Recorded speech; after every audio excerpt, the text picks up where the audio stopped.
Et YouTube, c'est Cyclisme 3D, j'espère que vous allez bien. Moi, ça va nickel. Aujourd'hui, on se retrouve pour une toute nouvelle vidéo sur la chaîne YouTube. Et comme vous l'avez vu au titre et la miniature, aujourd'hui, on va se retrouver pour se faire une vidéo assez courte, mais rapide, mine de rien, sur le débrief de l'étape 15. Bon, après, je tourne, il est 1h du matin, mais voilà.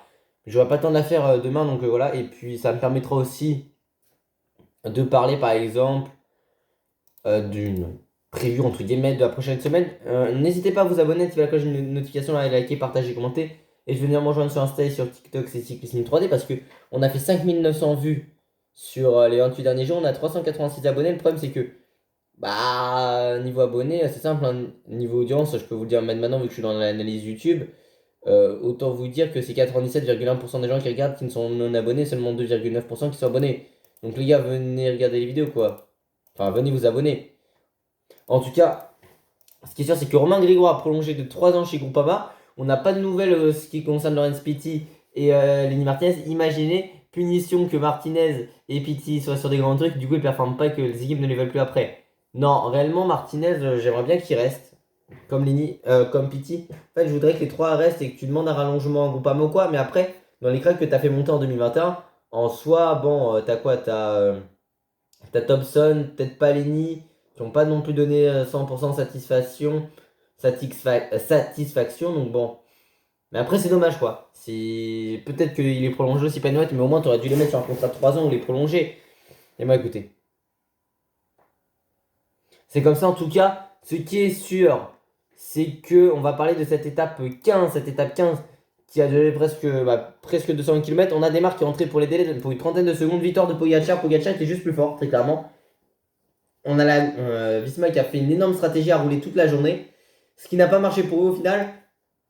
Il a manqué peut-être quelques coéquipiers en montagne, surtout que ça a permis à Vingor d'attaquer plus loin et peut-être de tenir moins longtemps avec Pogacar dans la roue. Et surtout que c'était un Sepkus à son meilleur niveau, même un Kruijswijk ou quoi, ça peut peut-être te permettre, oui, de plus essorer ou même plus lessiver le peloton, même Pogacar.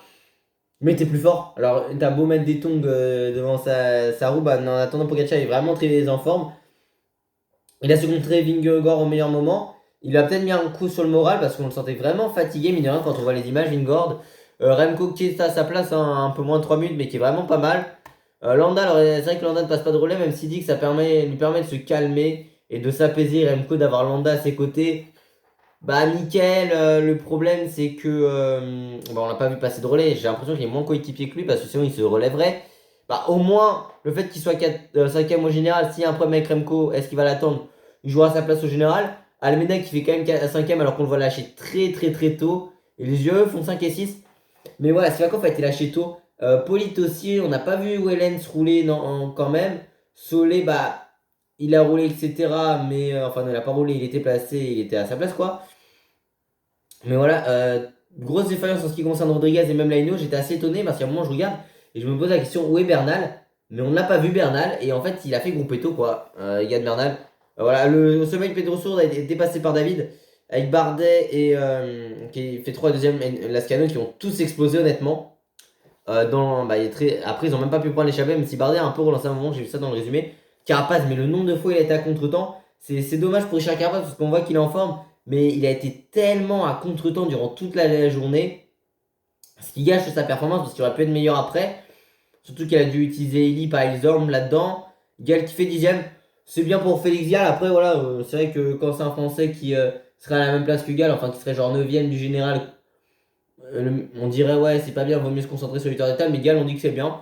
Bah écoutez, Félix Gall, bah, ça c'est la logique des gens, mais bon, Félix Gall, vraiment, belle étape pour sa part. Il est lâché, mine de rien, c'est tout, il maintient quand même les dégâts. Il est lâché devant Chicone et au final, Chicone, il lui met ouais, 34 secondes.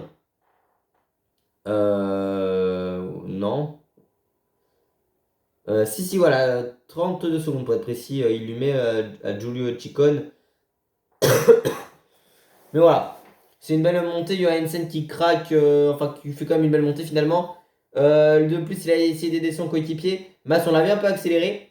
Comme il l'a, ils ont tenté, mais au final, bah, c'était assez compliqué pour eux. Benelli qui finit quand même devant Guillaume Martin. Jorgensen, il a fait un énorme tempo. Bon, il y en a qui disent le changement de vélo et tout avant. Bah, non, mais voilà, il a quand même fait une belle montée en soi pour lui. Et après le gros rythme qu'il a fait. Kellerman a énormément roulé toute la journée. Steph Kras, on a quasiment. Moi, j'ai pas vu la chaîne honnêtement. Kras, il finit à 20 minutes. Hein. Il finit dans le même temps. Enfin, une minute devant Kelderman, mais quasiment dans le même temps. Enfin, devant Fugel, mais pas très loin devant lui, quoi. Terrada, voilà, il a été lâché, mais il était là. Verona qui a pris 18 minutes en montée. Bon, il finit en soi devant Guillaume. Enfin, derrière Guillaume. Mais Guillaume Martin qui prend quand même 13 minutes. Hein. Bah, il finit dans le temps de Benelli. Ça lui laisse monter correct, mais à chaque fois, voilà, Yates. En soi, il se bat pour le général, mais le problème, c'est que sur certaines étapes de play, il prend pas mal de temps. Belle montée de Deredji, quand même, qui est 12ème. Il a été vraiment très bon, Deredji, en soi, dans sa tactique qui est là. Alors, c'est vrai que souvent, voilà, quand on se dit un coureur, voilà, s'il finit 8ème du tour, on s'en souvient pas après. On dit c'est que le podium qui compte. Non, c'est la manière de commenter que je m'en souviendrai peut-être plus d'un Alaf qui fait en soi 5ème que d'un Crochevec la même année qui finit 3ème en mettant qu'une Axel ou d'un Bourman, et en plus qui fait craquer Julien dans les rangs. On l'a encore là, hein. Ou Bourman qui fait 4ème cette année-là, ou même Ouran qui fait 2ème. Il a beau en plus. C'est le paroxysme Ouran, on en parle parce qu'il finit devant Bardet.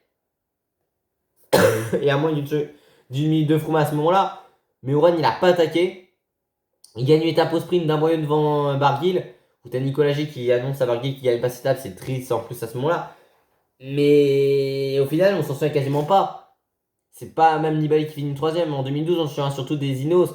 Enfin, du coup, ce qui à l'époque Froome. Donc c'est pas comme, c'est pas là-dedans. À la limite, on se souvient, oui, si c'est peut-être le premier français du tour. Mais voilà. Martin qui se replace, mine de rien en général. Vingord, mais il a craqué sur le sommet. Hein. Comme je l'ai dit, il va tenter le tout pour le tout au général, même s'il est à 3,09.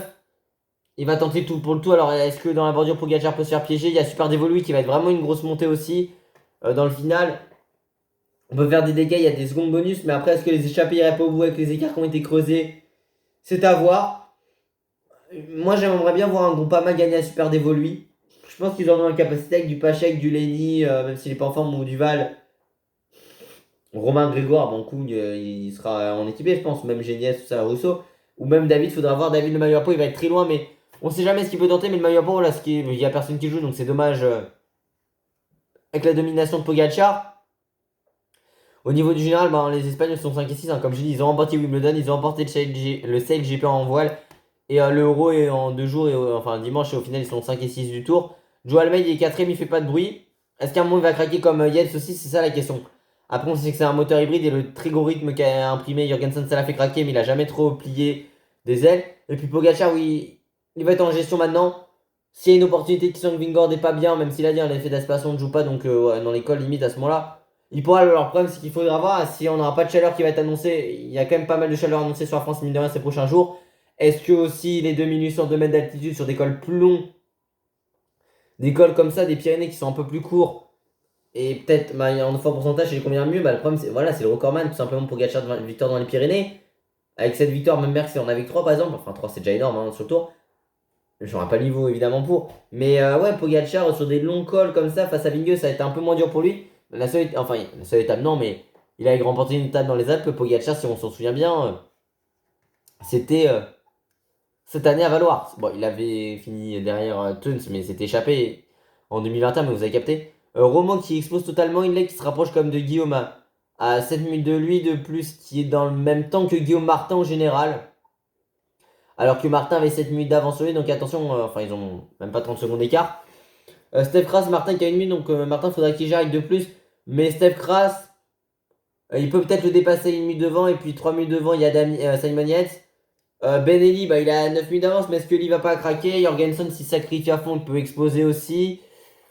Gal, honnêtement, je sais pas. Pareil, Buitrago, est-ce que ça peut pareil craquer? Deredji, on sait qu'on a vu sur un Giro qui était capable d'être très fort en 3ème semaine, mais est-ce qu'un Deredji en 3ème semaine, pour un général, ça peut le tenter, je sais pas, même l'école alpin ou quoi. Même si sur le Giro, c'était les Dolomites, donc en soi, voilà.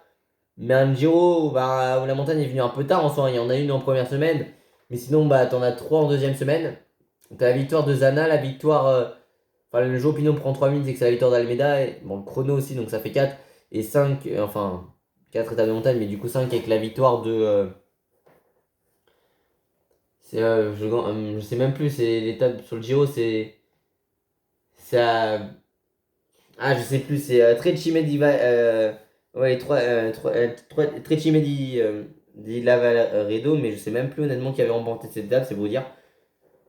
Mais ouais, après, au niveau du général du tour, il y en a quelques-uns qui peuvent craquer. Est-ce que Damiens, tout ça, bah, Yates, on sait qu'il gère les 3 semaines comme Almeida, mais il faudra voir.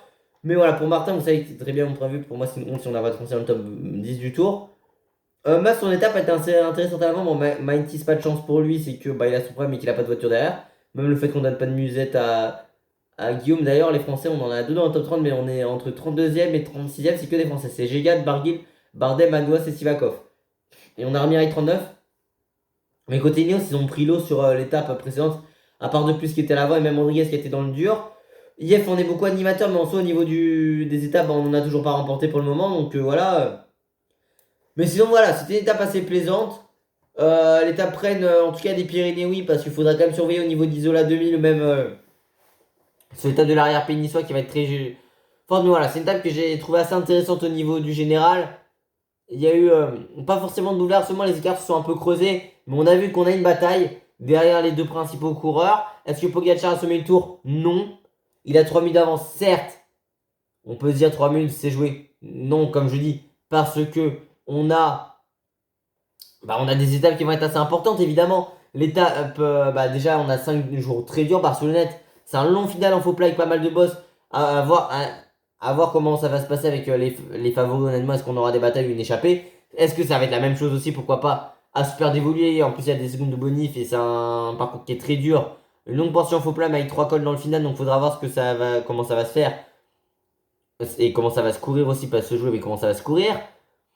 Et puis Zola 2000 et la Couillole, ça va être aussi des montées très difficiles. Donc Pogacar, et puis le chrono aussi.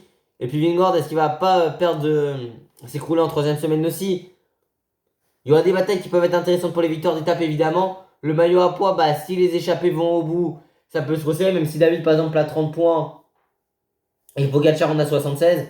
C'est le problème de se barrer. Mais en tout cas, c'est un tour qui peut être assez intéressant en troisième semaine. Après, c'est le problème d'avoir peut-être mis toutes les difficultés en troisième semaine, je sais pas. En tout cas, l'étape a vraiment été assez bien, mine de rien.